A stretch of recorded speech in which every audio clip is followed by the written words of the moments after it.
મિત્રો આજે કોમ્પ્યુટરના અંદર MCQ લઈને આવીશું જે ખાસ ઇમ્પોર્ટન્ટ છે.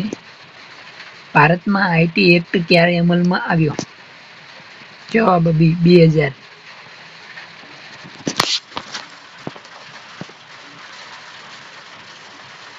આઈટી એક્ટ 2000 નો મુખ્ય હેતુ શું છે? બી ઇલેક્ટ્રોનિક વ્યવહારોને કાનૂની માન્યતા આપવી.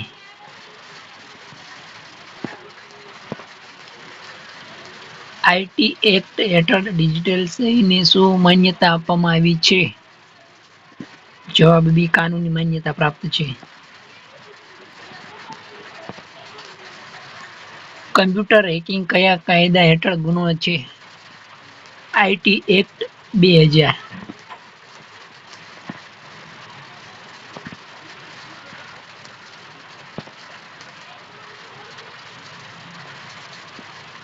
સાયબર ક્રાઇમનું ઉદાહરણ કયું છે? જવાબ એ ઓનલાઈન છેતરપિંડી કરવી, હેકિંગ, સર્ફિંગ, ડીડોસ અટેક સાયબર ક્રાઇમનું ઉદાહરણ છે.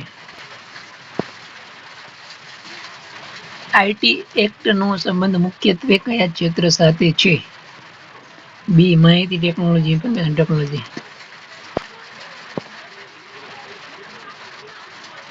ફિશિંગ શું છે?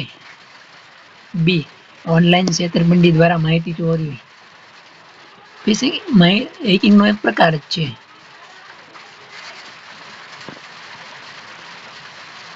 કમ્પ્યુટર વાયરસ શું કરી શકે? બી ડેટાને નુકસાન પહોંચાડી શકે. કમ્પ્યુટર વાયરસનો મુખ્ય ઉદ્દેશ્ય એ છે કે કોમ્પ્યુટરનો તમારો ડેટા હોય તેને નુકસાન પહોંચાડી શકે, તે ડેટા ચોરી કરી શકે, તે ડેટાને લોક કરી શકે, તે ડેટાને ડિલીટ પણ કરી શકે. ઘણી બધી માહિતી તેમાં આવી છે. પાસવર્ડ સુરક્ષિત રાખવા માટે શું કરવું જોઈએ? જવાબ મજબૂત અને ગુપ્ત રાખવો. પાસવર્ડ મજબૂત બનાવવો.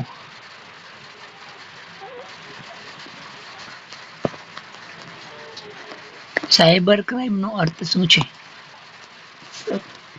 કમ્પ્યુટર અથવા ઇન્ટરનેટ દ્વારા થતો ગુનો.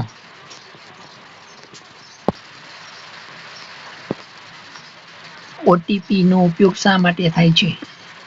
બી ઓળખની ચકાસણી માટે. અત્યારે આ સામાન્ય બાબત થઈ રહી છે. ડિજિટલ સહીનો ઉપયોગ ક્યાં થાય છે? ઈ ડોક્યુમેન્ટની પ્રામાણિકતા માટે, ઇન્ટરનેટ ડોક્યુમેન્ટની પ્રામાણિકતા માટે. ફૂલ ફોર્મ તેનું. સાયબર સિક્યુરિટીનો મુખ્ય હેતુ શું છે?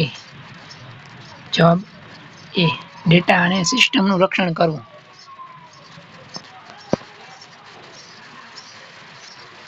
અનધિકૃત રીતે બીજા વ્યક્તિના કમ્પ્યુટરમાં પ્રવેશ કરવો શું કહેવાય? જવાબ બી હેકિંગ. ચાર ઓપ્શનના મતલબ તમને જણાવી દઉં ઇન્ફોર્મેશન માટે. સ્કેનિંગ તો સ્કેન કરો, હેકિંગ તો બીજા કમ્પ્યુટરમાં પ્રવેશ કરો, પ્રિન્ટ કરો, બ્રાઉઝિંગ કોઈ પણ બ્રાઉઝિંગ ઓપન કરીએ તેમાં ઓપન કરો.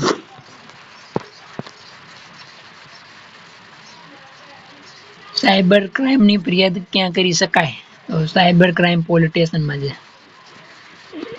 જે ગુજરાત સરકાર તથા ભારત સરકાર દ્વારા નંબર આપવામાં આવેલો છે તેના દ્વારા સાયબર ક્રાઇમમાં ફરિયાદ કરી શકાય છે. તો આ આજની આઈટી એક્ટ માહિતી હતી. મિત્રો તમને પણ પસંદ આવે તો સબસ્ક્રાઇબ કરજો અને વિડીયોને લાઈક કરજો. જય હિન્દ.